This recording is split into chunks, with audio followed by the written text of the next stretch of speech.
வணக்கம் நண்பர்களே. இன்று நாம் பார்க்க இருக்கும் தலைப்பு சுட்டெழுத்துக்கள். தமிழில் சுட்டெழுத்துக்கள் என்றால் என்ன, அதன் வகைகள் என்ன அப்படிங்கிறத பற்றி நாம் இந்த வீடியோவில் விரிவாகவும் எளிமையாகவும் சுருக்கமாகவும் காண்போம்.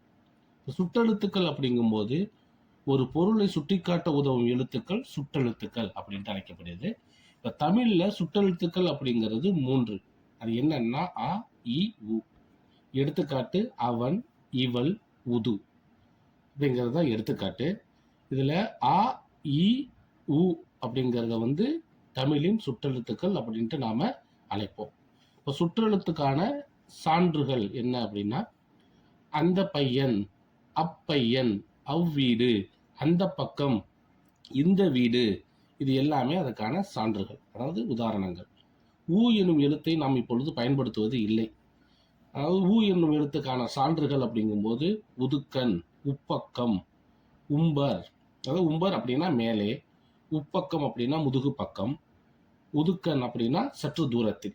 இது எல்லாமே இப்போ சுற்றெழுத்துக்கள் எத்தனை வகைப்படும் அப்படின்னா 5 வகைப்படும்.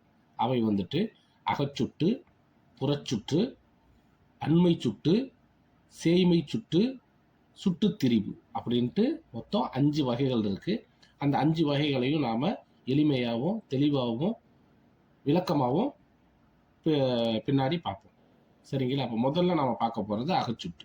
அகச்சுட்டு அப்படிங்கும்போது அகம் என்றால் உள்ளே என்று பொருள்.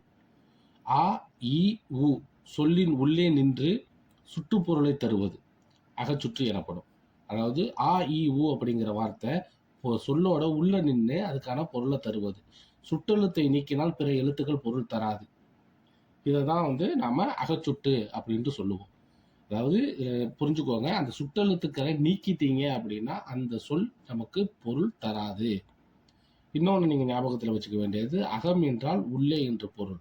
ஸோ ஒரு சொல்லின் உள்ளே உள்ள ஒரு எழுத்து தான் அகச்சுட்டு அப்படி என்று நாம் சொல்லுவோம்.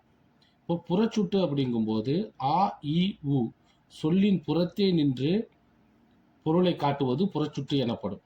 சுட்டெழுத்தை நீக்கினாலும் பிற எழுத்துக்கள் பொருள் தரும். இதை தான் நாம சுற்றெழுத்துக்கள் அப்படின்னு சொல்லுவோம். இதுக்கான எடுத்துக்காட்டு அவ்வீடு, இப்பையன், உக்குதிரை அப்படின்ட்டு இருக்கு இல்லைங்களா?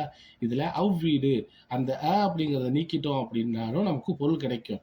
இப்பையன் அதுல ஈ அப்படிங்கிறத நீக்கிட்டோம்னாலும் நமக்கு பொருள் கிடைக்கும். உக்குதிரை அப்படிங்கிறதுல ஊங்கிறத நீக்கிட்டாலும் நமக்கு பொருள் கிடைக்கும். அண்மை சுற்று அப்படிங்கும்போது அண்மை என்றால் பக்கத்தில் என்று பொருள். சரிங்களா? அதாவது அருகில் உள்ளதை சுட்டிக்காட்ட உதவுவது அண்மை சுற்று எனப்படும். சான்று, அதாவது எடுத்துக்காட்டு இவன், இவ்வீடு, இக்குதிரை, இதுல எல்லாத்துலயுமே பாருங்களா, அண்மை சுற்று அப்படிங்கும்போது அந்த எழுத்து ஈ அப்படிங்கிறத மையமா வச்சு தொடங்கும். சரிங்களா? ஸோ இவள், இவன், இவ்வீடு, இக்குதிரை அப்படிங்கும்போது பக்கத்துல உள்ளது, நமக்கு பக்கத்துல இருக்கிறத நாம சொல்றதுக்கு அண்மை சுற்று அப்படின்னு பேரு. சேய்மை சுற்று அப்படின்னா அந்த எப்படி தொடங்கும் அப்படின்னா ஆ அப்படிங்கிறது தொடங்கும். சேய்மை என்றால் தொலைவில் என்று பொருள். அதாவது தூரத்துல இருக்கிறத சொல்றத சேய்மை சுற்று அப்படின்னு சொல்லுவோம். தொலைவில் உள்ளதை சுட்டிக்காட்ட உதவுவது சேய்மை சுற்று எனப்படும். இதுக்கான சான்றுகள் அப்படின்னா அதை நம்ம அடுத்தது பார்க்கலாம். இப்ப சேய்மை என்றால் தொலைவில், தூரத்தில் அப்படின்ட்டு பொருள். அதாவது அக்குதிரை அப்படின்ட்டு வச்சுக்கோங்களேன், தூரத்துல இருக்கும் அந்த குதிரை. அவன், அவ்வீடு, அங்க இருக்கிற வீடு. சரிங்களா? அப்போ தூரத்தில் இருக்கிற ஒரு பொருளை சுட்டி காட்டுவதற்காக நாம் பயன்படுத்தும் சுற்றெழுத்துக்கு பெயர் சேய்மை சுற்று என்று பெயர். சுட்டு திரிபு. சுட்டு திரிபு அப்படின்னா என்னன்னா, இப்போ திரிபு என்றால் மாற்றம் என்று பொருள். ஒரு ஒரு ஒரு சொல் அல்லது ஒரு சொல் வேறு ஒரு பொருளை தருவது திரிபு என்று பொருள். வேறு ஒன்றாக மாறுவது திரிபு என்று பொருள்.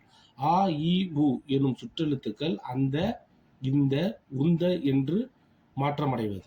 அந்த வீடு, இந்த பையன், உந்த மரம், இதுல மாற்றம் அடையுது பாருங்க. அதாவது வீடு, யாரோட, எந்த வீடு, அங்க இருக்கிற அந்த வீடு, இந்த பையன், உந்த மரம் அப்படின்ட்டு. அதாவது ஒன்று இன்னொன்னா திரியுது பாருங்க. அதை தான் நாம சுட்டு திரிபு அப்படின்ட்டு சொல்லுவோம். புரிஞ்சிருக்கும்னு நினைக்கிறேன்.